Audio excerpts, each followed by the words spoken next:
Olá, meus queridos alunos do terceiro ano. Aqui é o Dilon Pimentel, professor de Biologia de vocês. Vamos lá para a nossa aula de Biologia de hoje, dia 5 de junho. Né? Espero que vocês estejam bem.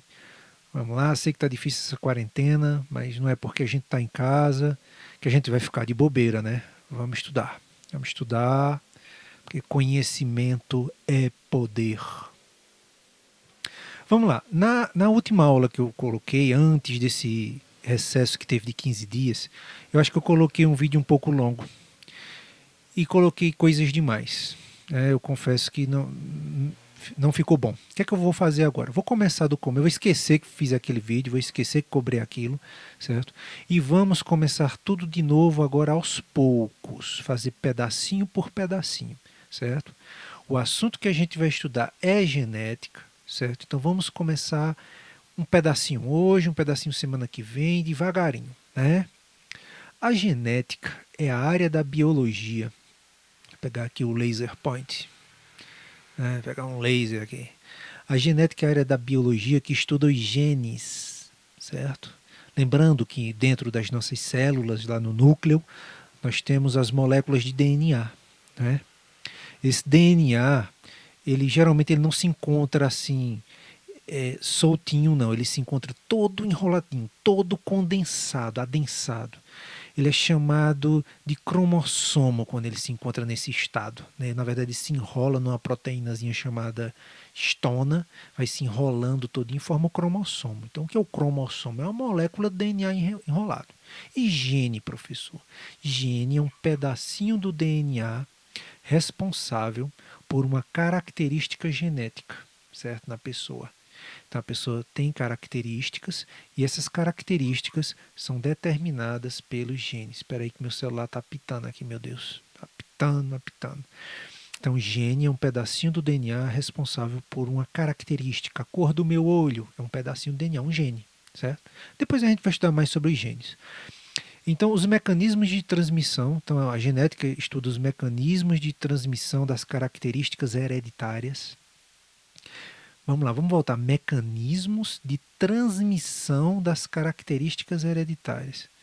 O que é hereditário? A palavra hereditária vem de hereditariedade. Hereditariedade quer dizer herança genética.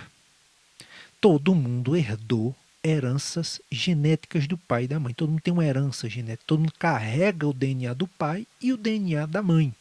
Então a genética estuda como se dá essa transmissão dessas informações genéticas que passa do pai e da mãe para os filhos. Está entendendo isso?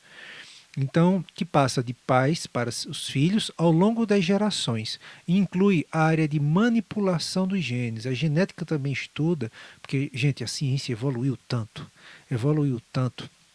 que hoje já é possível até alterar os genes. Alterar os genes. Né? É uma coisa incrível. Essa manipulação, essa alteração dos genes que a ciência já é capaz de fazer é conhecida como engenharia genética. Então, você compreende como é que funciona o DNA, você compreende como é que se funciona trechos do DNA, o que são os trechos do DNA, os genes, e você começa a modificá-los. Se você faz isso, você está aqui dentro da engenharia genética. Vamos lá, a gente viu isso na aula passada, mas faz de conta que eu nem vi esse homem na minha vida. Vamos lá. Essa ciência teve início com os trabalhos de Gregor Mendel, apresentando aqui para vocês esse rapaz simpático, um monge austríaco, que viveu entre 1822 e 1884, inteligentíssimo. Né? Ele, na verdade, é considerado o pai da genética, considerado o pai, o grande, né, quem desenvolveu todas as bases do conhecimento da genética foi ele. O interessante é que o trabalho dele só veio a ser realmente divulgado, só veio realmente receber, né, a consideração que merecia 20 anos após a sua morte. Provavelmente isso tem acontecido porque ele usou. É, o que ele fez era tão complexo que os biólogos daquela época não compreenderam muito bem o trabalho dele. E envolvia também matemática, porque trabalhava muito com probabilidades, né? Então talvez isso tenha dificultado, né? Dificultado. Hoje eu estou com a língua enrolada. Dificultado um pouco o trabalho de Mendel para a compreensão de quem estava estudando ele. A partir de 1860, Mendel realizou uma série de cruzamentos. Na verdade, ele usou plantas para fazer cruzamentos, né? E essas plantas foram ervilhas. A gente vai estudar depois por quê. E analisou cuidadosamente os resultados obtidos. Esses experimentos permitiram a elaboração de leis sobre a transmissão dos caracteres hereditários, dessas informações genéticas que passavam dos pais para os filhos. Leis que ele desenvolveu, essas leis servem de base aos estudos de genética até hoje e vão servir de todo o estudo que ainda está por vir. Por isso que ele é considerado o pai da genética. Por que Mendel escolheu ervilhas para trabalhar? Vamos lá. Escolher um ser vivo com ciclo de vida longo, reprodução demorada, com gerações espaçadas no tempo e com características difíceis de serem observadas não seria boa ideia, pois tornaria inviável a um único pesquisador realizar a pesquisa genética. Então não podia pegar qualquer planta, qualquer animal, qualquer coisa viva, né, que demorasse muito para se reproduzir, que demorasse muito para se desenvolver, que não tivesse características bem visíveis para observar. Então, ele escolheu a ervilha pelo seguinte: são plantas de fácil cultivo, é muito fácil plantar ervilha, né? Fácil cultivo. Apresentam ciclo de vida muito curto, né? Rapidamente crescem, rapidamente já se reproduzem muito rápido, possibilitando a observação de várias gerações em pouco tempo, né? E produzem grande número de sementes, tudo isso no intervalo de tempo razoável, curto, né? As ervilhas têm características fáceis de serem observadas e comparadas. Por exemplo, existem ervilhas verdes e amarelas. Então, isso era perfeito para ele poder fazer o cruzamento. Se eu cruzasse uma ervilha, né, uma planta ervilha com ervilha verde com a planta que dá ervilha amarela, ia acontecer o quê? A vagem tem lisa e tem rugosa. Inclusive, daqui a pouco eu vou mostrar para vocês aí as características. As ervilhas, elas podem se reproduzir por autofecundação, né? A ervilha tem em si, na planta, os dois órgãos sexuais, o masculino e o feminino. Então, cada flor apresenta estruturas reprodutivas, tanto masculina quanto feminina, garantindo linhagens puras para os cruzamentos. Então, vamos supor, ele colocava ali, sei lá, 20 pés de ervilha, né?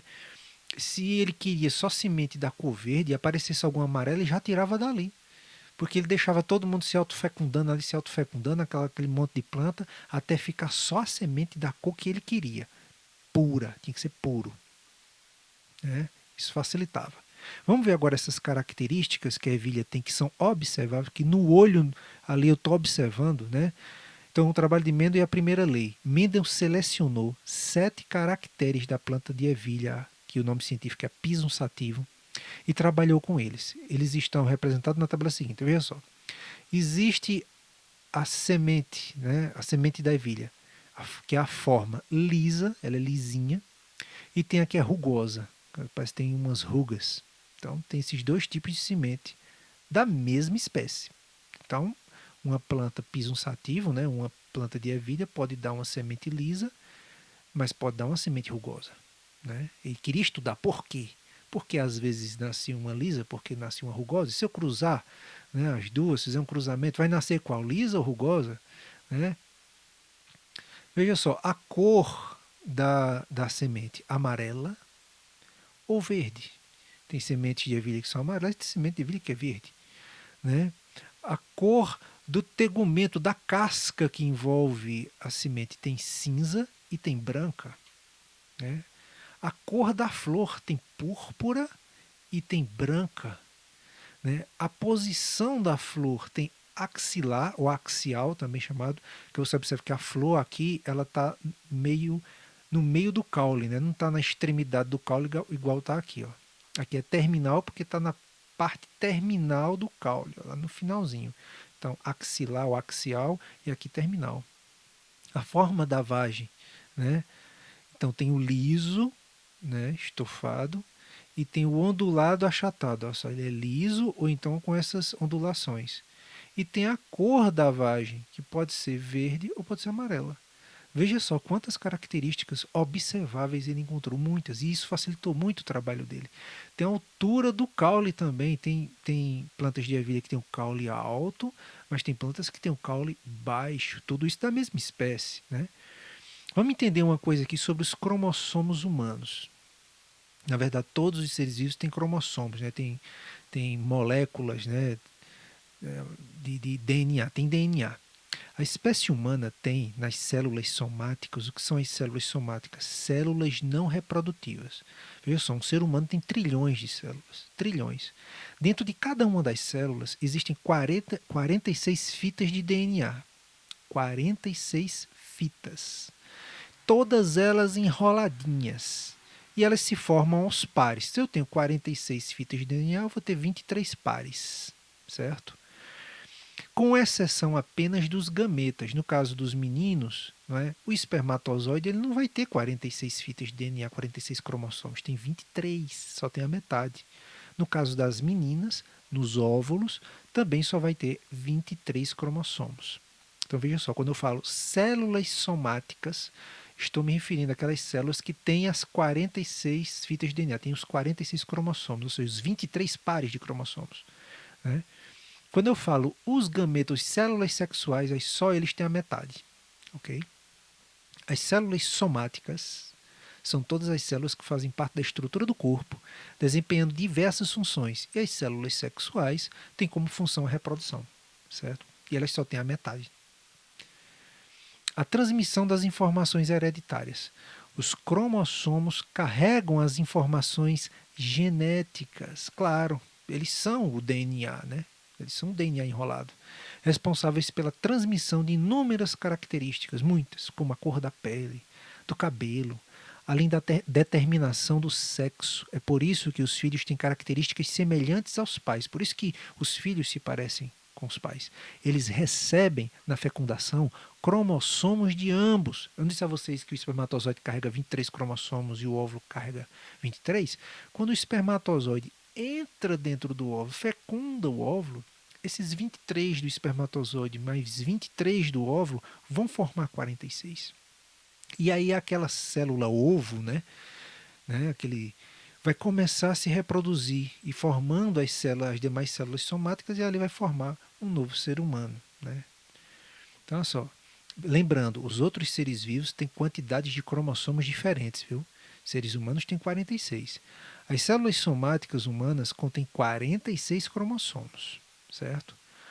No processo de meiose, o que é meiose? É quando a formação do espermatozoide, a formação do óvulo, esses 46 cromossomos são divididos e formam espermatozoides cada um com 23 e óvulos cada um com 23. Cada óvulo tem 23 cromossomos. Mas aqui tá, veja só, entenda aqui, cada óvulo tem 22 cromossomos mais um cromossomo chamado X, que forma 23. Cada espermatozoide tem 22 cromossomos mais um cromossomo X ou um cromossomo Y. Todos eles têm 23. Todos os óvulos vai ter 23 cromossomos, 22 comuns, né? E um que é o sexual, o X. E o espermatozoide vai ter os 22 que vamos chamar de comuns, certo? E pode ter o X, o 23º cromossomo pode ser um X ou Y. Por que isso, professor? São os cromossomos X e Y que determinam o sexo das pessoas, se você vai ser menino ou menina. Então, as mulheres são mulheres porque elas carregam dois cromossomos sexuais, X e X. Esse par aqui. São 23 pares, que dá 46, mas esse parzinho aqui, se for X e X, é menina, é mulher. E se for X e o outro par for Y, é menino, né? É homem. Então veja só, aqui eu tenho os pais, certo? O pai aqui, se ele é homem, claro, ele vai ser X, um cromossomo, carrega o cromossomo feminino X, mas o segundo cromossomo é o masculino, que dá ele as características masculinas, XY. E a mulher não, carrega os dois são X. Então todos os óvulos dela, quando acontece a meiose, ele se separa e todo cromossomo vai carregar um X, um cromossomo X sexual. Já os espermatozoides, metade dos espermatozoides carregam X e a outra metade vai carregar Y. Agora imagine um espermatozoide carregando o 23º cromossomo X, fecundando o óvulo. Se todo óvulo tem X, vai nascer o quê? Menina. Agora, se um espermatozoide carregando o cromossomo Y fecundar um gameta feminino, né, o óvulo feminino, o óvulo, claro que ele é feminino. Se o espermatozoide Y fecundar o gameta feminino, vai formar o XY, vai nascer o quê? Menino. Menino, certo? Os cromossomos são formados por DNA. Os cromossomos são formados em grande parte por uma substância chamada DNA.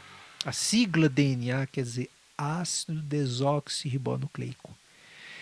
Ele é comprido, já li em alguns livros que pode ter 1 metro de comprimento a quase 2 metros de comprimento, uma só molécula. Sendo que você tem 46 nas células somáticas, nas sexuais 23, certo? Recordando, né? E por hoje é só, pessoal. Espero que tenha dado para entender um pouquinho da história de Mendel, como foi o trabalho dele, por que ele escolheu ervilha, porque na próxima aula a gente vai entender como é que ele trabalhou com essas ervilhas, e a gente precisa entender algumas definições muito importantes em genética, como por exemplo o que é fenótipo, genótipo, certo? Espero que eu quero fazer assim, eu quero fazer as aulas todas de pedacinho, que eu não quero que ninguém fique sem entender o assunto não, porque esse início, essa introdução, ela é importante, porque senão lá na frente você vai ficar com dificuldade de compreender o assunto todo. Espero que tenham gostado. Peço a vocês que se inscrevam no meu canal no YouTube e curtam aí, se gostaram da aula, curtam aí como positivo. Um abraço a todos vocês, que Deus abençoe.